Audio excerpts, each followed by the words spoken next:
La parola ora a Marco Ferraro con il titolare dell'Hotel Mille Pini, Emanuele Boaretto. Bentornati a Lavoro in Corso, consueta rubrica di Veneto in diretta per dare uno sguardo a quelle che possono essere le figure di spicco, di inserimento all'interno degli organici dei nostri graditi ospiti. Oggi in particolare abbiamo Emanuele Boaretto, direttore dell'Hotel Mille Pini. Emanuele, ben arrivato qui da noi. Grazie dell'invito. Architetto, partiamo con una bella domanda diretta. Come si descriverebbe alle nostre telecamere? Ma io sono un imprenditore che è arrivato a fare imprenditore termale e alberghiero, pur avendo fatto un corso di laurea e una preparazione come pianificatore urbanistico, come architetto. Poi le vicissitudini di molti, no?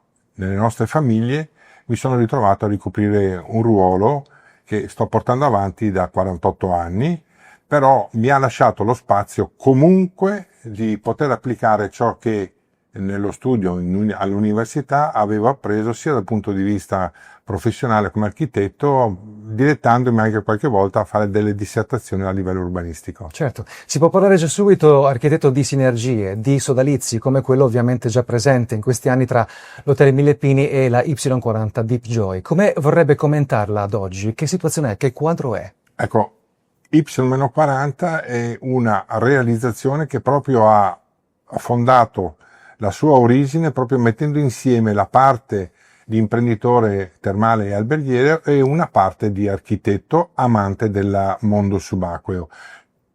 Lo scoprire un mondo che a noi è nascosto da una superficie in movimento come quella dell'acqua mi ha portato non solo ad amare questo sport, ma sicuramente anche a realizzare un'opera che non aveva ancora avuto la luce fino al 2014 e che ha dato una risposta a quelle che sono le esigenze di molti sportivi amanti del mondo sommerso.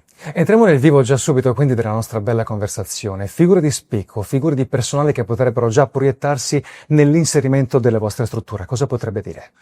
Ma essenzialmente dobbiamo dividere la risposta in due. Quella che le figure che trovano occupazione nell'ambiente e nell'ambito turistico e alberghiero e delle figure che trovano posto in questa nuova struttura che avrà presto una sorella F12 nel mondo della subacquea.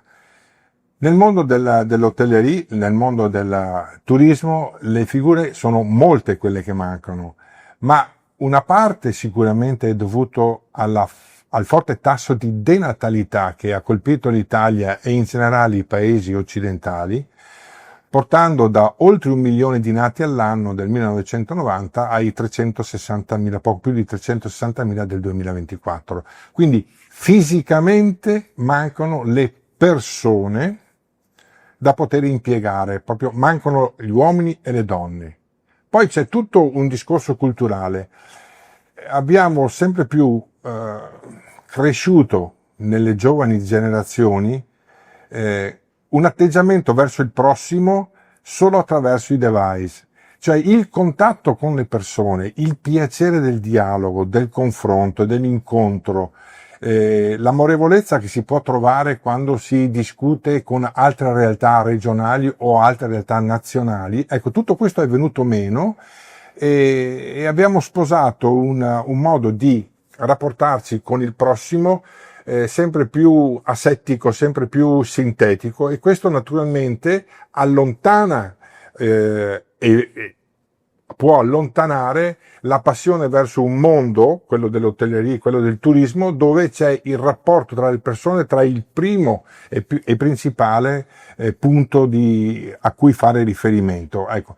Dall'altro canto, quello della X-40 del mondo della subacquea, effettivamente il riscontro è sicuramente migliore, perché è uno sport, quando si lavora si fa anche sport e quindi diciamo forse pesa meno questo tipo di attività, però mancano anche in questo campo delle figure, ma mancano in tutto il Veneto.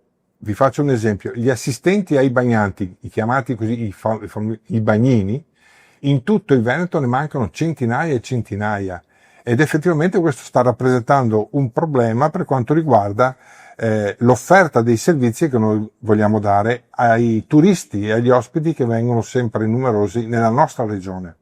E per il momento è tutto, con Lavoro in Corso ci vediamo al prossimo appuntamento.